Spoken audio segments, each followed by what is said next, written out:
Since we've been in Rome and Catherine's had to work during the day, we haven't been able to get out and see the sights that we want to see without all the crowds, but today we're changing that. We are at one of the most famous sites in Rome, one of the things I was most excited for, and the one thing I was like, we are getting up and getting out even though we are tired because we want to escape the crowds. We're at Trevi Fountain! So Trevi Fountain is one of the oldest sources of water in Rome, and it gets about 1,200 people an hour in this spot. I can't even imagine how crammed that would feel.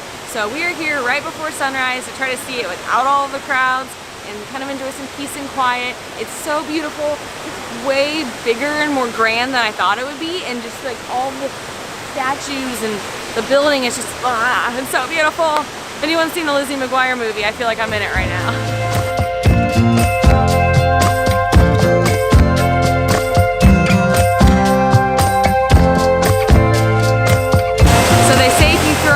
With your right hand over your left shoulder, that means you will return to Rome. And I want to return to Rome. 3, 2, 1. Okay, so the second stop on our early morning tour of all the tourist sites is the Spanish Steps. There's between 136 and 138 steps. We read different numbers in different places. It's called the Spanish Steps because there's a Spanish embassy nearby. And a fun fact about them is you cannot sit on any of the steps. So don't try to have a picnic, you will get in trouble. I know it sucks, but getting up early to see the major sites in Rome is so worth it. Yeah, both of those sites were absolutely beautiful, and getting up early beats the alternative of seeing, what, 1,200 people an hour? Yeah, no thanks. Not about that life. Yeah, it's also a lot cooler. This morning was really nice, and it was a beautiful sunrise from what you could see. And then the best part is you get to go get coffee and breakfast right after. All right, we got a few hours of work done. We're checked out of our Airbnb and now we're hitting the town. So one negative thing about Airbnb is that sometimes you don't have a place to store your bag, like before you check in or after you check out. So we use a service called Bag B&B, which is basically just like local businesses or hotels that you can pay like €5 a day per bag and they'll store your bag for you. So we're gonna store our bag somewhere in the area that we're in so we can explore without having to lug it around. And now we're in the Trastevere neighborhood, and I'm doing my best to pronounce that. It's tough for whatever reason, but the name means across the Tiber. The Tiber River is the river that runs through the city of Rome. And this neighborhood has kind of a rougher past, but now it's known as like the trendy and cool part. Okay, this is something I'm really excited to try when we were researching on things to eat when we come to Rome. So we came to this place called Supli. It's in the Trastevere neighborhood, and what it is a fried rice ball with mozzarella cheese, tomato, and risotto in there, and it looks like a little golden egg. It's like really, it's stiff and flaky, and it looks good. Ooh! Oh, yeah! It's so good. It's like I love that. Got the pasta sauce in there, the risotto, the cheese. There's some meat in there. Ooh,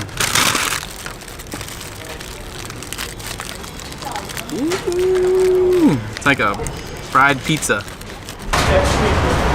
It's cheesy. Oh no. That is delicious.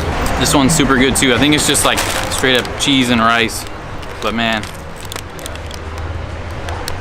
These are good. These are like mozzarella sticks, but like even better because you got the pasta sauce already in it. You don't even have to dip it, except this one. And what's even better than the taste is the price. We paid €6 for 4 of them, and I would say 2 each is a pretty good amount of food. They're rich for sure. So €3 a person for lunch, not too shabby. Whew. So I've been working for the last 5 hours, and I'm sorry to keep bringing up work. I know that's kind of boring, but in reality, that's what I've been doing a lot of this week. And there are just a few things that I'd like to share about working remotely in Rome, in case you would like to do it for yourself. It is just not like working remotely in the US. The coffee shops aren't like the sit down and work on your laptop all day kind of coffee shops. There are no Starbucks here, things like that. And the coffee shops are usually, or the cafes are just really small, and it's kind of like a stand at the counter, drink your macchiato and leave kind of thing. So finding places to actually work has been extremely challenging and stressful. And today we were running around trying to find somewhere to go, and it was just a little bit chaotic. Also, sometimes there's like restrictions, like you can only use laptops during certain times, so that also adds another level of a challenge. And then also, the Wi-Fi is sometimes not that great, and that can be hard too when you're trying to do like Google Hangouts and stuff like that. So, moral of the story is if you are going to work remotely in Rome, it's going to require a lot of research. I'll try to list some places below that I found that are a good place to work remotely, but yeah, it kind of made today a little bit stressful, so now I'm going to go eat my feelings and go eat some pasta.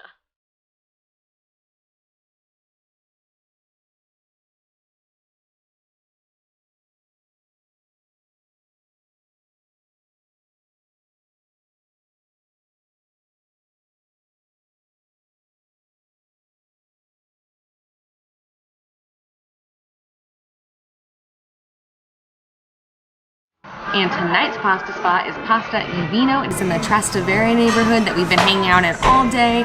We got two different types of pasta, both with like a red sauce. One has meat and one doesn't. But what makes this place really cool, and we didn't know this till we got here, is there's a woman behind me making pasta, and it was so fun to watch. They also have a quick service location just around the corner, so if you want something more grab and go or a little bit faster, they have that as an option as well. But we wanted to have one final, nicer dinner in Rome before we head to Florence in a little bit. Round 2 is meatballs with like some kind of stew and potatoes. We ordered the pasta and we were kind of nervous that it was going to be kind of small. Turns out it wasn't small, but we had already ordered this, so we're going to make the sacrifice and enjoy this. Ooh, stuffed from another solid meal. Oh my gosh, I am so full. I am also forever ruined with Italian food, and I don't know how I'm ever gonna go off gluten again. I am kind of hooked on the gluten again, so I don't know. This is gonna be a challenge when we get back to the States. We've got a problem, but we made a promise.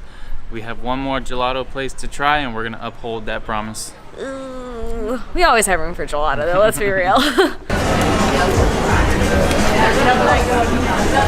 It's like they know.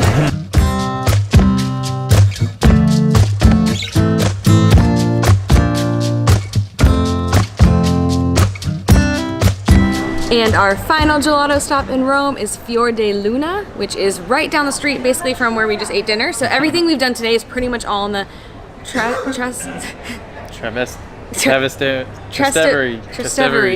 Ooh.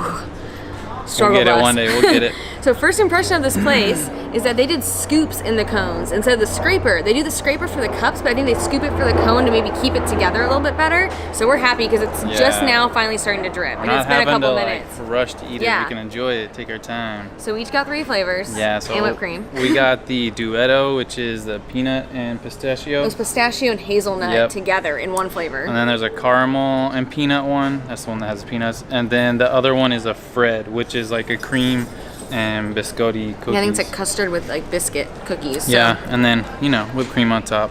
Because that's a rhetorical question. It's always yes. Yeah, the cones are a little bit bigger. It's holding it all together better. I like the cone because it's like a waffle cone, and I love waffle cones. So, cheers. Last gelato in Rome. Boop. Ah! Thanks. I don't know how we did it, but we ate all of it. It was very, very good. Another awesome spot. So we've officially been to 5 gelato spots in Rome the last like 3-ish days. 3 days? Yeah, we skipped gelato 1 day, so in 3 days we went to 5 spots. It was a travesty. It was awful, it was torturous. And as promised, we are gonna give you our rankings. Adam, would you like to go first? We're just gonna do top 3. My top 3 is the Del Teatro from day 1.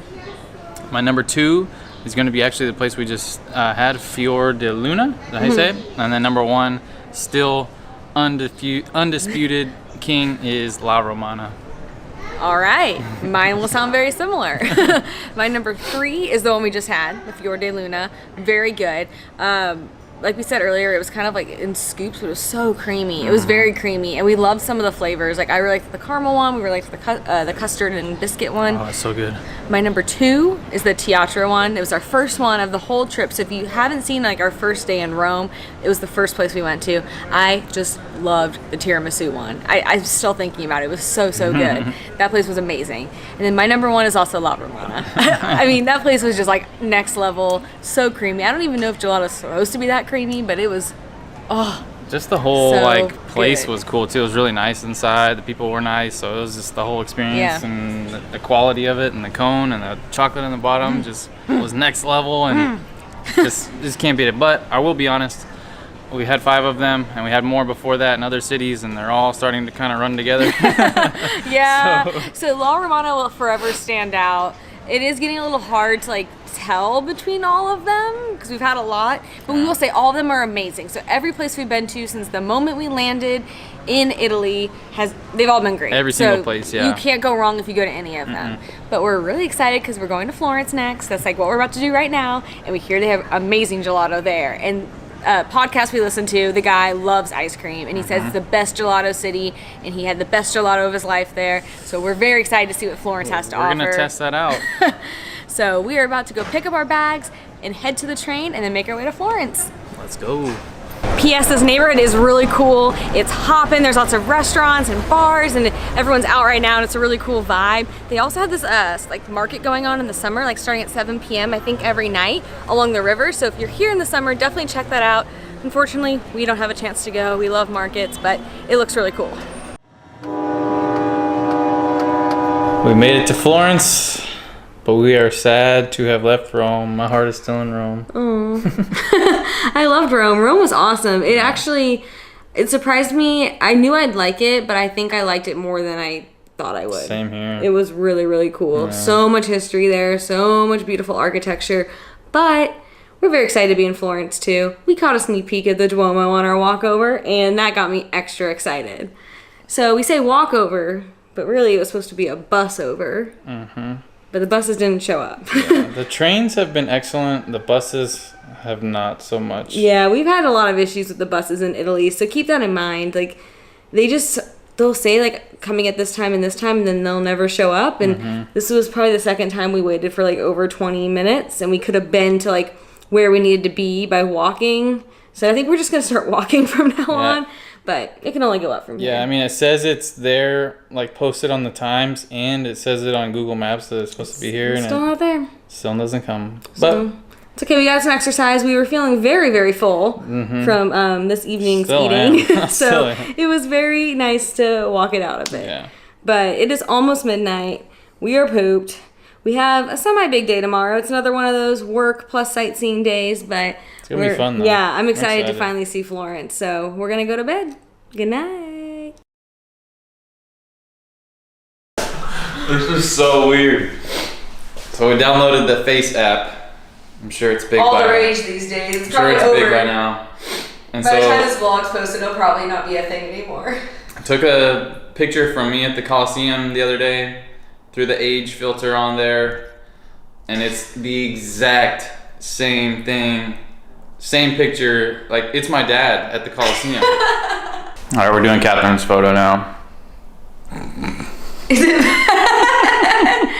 Is it bad?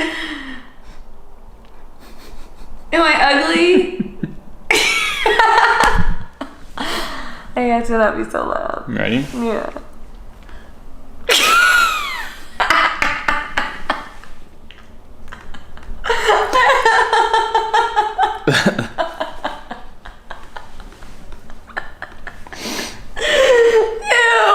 Yeah.